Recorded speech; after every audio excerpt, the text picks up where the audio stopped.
बहुत समय पहले राजा गंधर्व सेन के निधन के बाद विक्रम सम्राट बने। भर्तृहरि को अमृतत्व का फल मिला, लेकिन विश्वासघात से आहत होकर उसने राजपाट छोड़ दिया। विक्रम ने एक योगी से रहस्यमयी लाल वाले फल पाए और फिर श्मशान में एक मुर्दे को लाने निकला, जो कोई और नहीं बेताल था। अब विक्रम की चुनौती है उसे बिना बोले बेताल को योगी तक पहुंचाना। बेताल ने सुनाई अपनी पहली कहानी, जहां राजकुमार पद्मावती से प्रेम करता है, लेकिन प्रेम विश्वासघात और चालाकी में बदल जाता है। अंत में सवाल उठता है, पाप किसका है? विक्रम ने कहा, पाप तो राजा को लगा। दीवान के बेटे ने अपने स्वामी का काम किया, कोतवाल ने राजा को कहना माना और राजकुमार ने अपना मनोरथ सिद्ध किया। राजा ने पाप किया, जो बिना विचारे उसे देश निकाला दे दिया। विक्रम का इतना कहना था कि बेताल फिर उसी पेड़ पर जा लटका। विक्रम वापस गया और बेताल को लेकर चल दिया। बेताल बोला, राजन सुनो, एक कहानी और सुनाता हूं।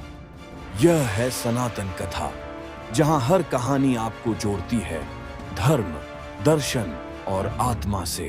विक्रम और बेताल की दूसरी कहानी। पति कौन? यमुना के किनारे धर्मस्थान नामक एक नगर था। उस नगर में गणाधिप नाम का राजा राज करता था। उसी में केशव नाम का एक ब्राह्मण भी रहता था, जो यमुना के तट पर जप तप किया करता था। उसकी एक पुत्री थी जिसका नाम मालती था। वह बड़ी रूपवती थी। जब वह ब्याह के योग्य हुई तो उसके माता पिता और भाई को चिंता हुई। संयोग से एक दिन जब ब्राह्मण अपने किसी यजमान की बारात में गया था और भाई पढ़ने गया था, तभी उनके घर में एक ब्राह्मण का लड़का आया। लड़की की मां ने उसके रूप और गुणों को देखकर उससे कहा कि मैं तुमसे अपनी लड़की का ब्याह करूंगी। उधर ब्राह्मण पिता को भी एक दूसरा लड़का मिल गया और उसने भी एक लड़के को भी यही वचन दे दिया। और तभी ब्राह्मण का लड़का जहां पढ़ने गया था और उसने भी वहां एक लड़के से यही वादा कर आया। कुछ समय बाद बाप बेटे घर में इकट्ठे हुए तो देखते क्या है कि वहां एक तीसरा लड़का और मौजूद है। दो उनके साथ आए थे। अब क्या हो? ब्राह्मण, उसका लड़का और ब्राह्मणी बड़े सोच में पड़े। दैव योग से हुआ क्या कि लड़की को सांप ने काट लिया और वह मर गई। उसके बाप, भाई और तीनों लड़कों ने बड़ी भाग दौड़ की, झड़ झाड़ने वालों को बुलाया, पर कोई नतीजा न निकला। सब अपनी अपनी करके चले गए। हमारे चैनल सनातन कथा को सब्सक्राइब करना ना भूले। दुखी होकर वे उस लड़की को श्मशान में ले गए और क्रियाकर्म कर आए। तीनों लड़कों में से एक ने तो उसकी हड्डियां चुन ली और फकीर बनकर जंगल में चला गया। दूसरे ने राख की गठरी बांधी और वहीं झोपड़ी डालकर रहने लगा। तीसरा योगी होकर देश देश घूमने लगा। एक दिन की बात है, वह तीसरा लड़का घूमते घामते किसी नगर में पहुंचा और एक ब्राह्मणी के घर भोजन करने बैठा। जैसे ही उस घर की ब्राह्मणी भोजन परोसने आई कि उसके छोटे लड़के ने उसका आंचल पकड़ लिया।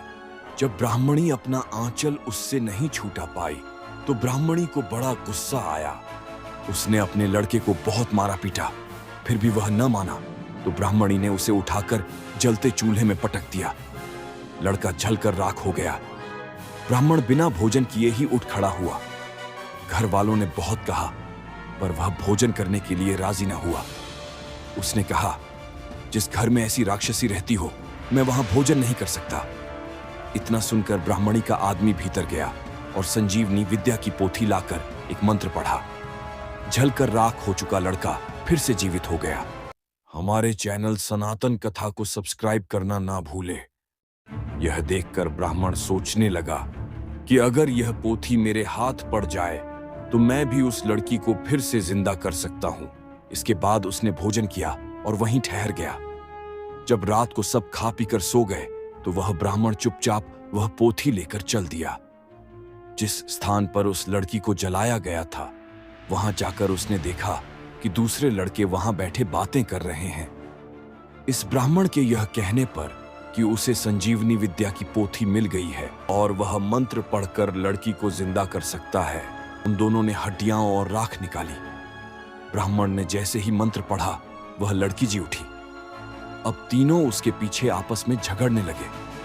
इतना कहकर बेताल बोला, राजा बताओ कि वह लड़की किसकी स्त्री होनी चाहिए। बेताल के प्रश्न का उत्तर आपको अगले वीडियो में मिलेगा। तब तक बने रहे हमारे चैनल सनातन कथा के साथ।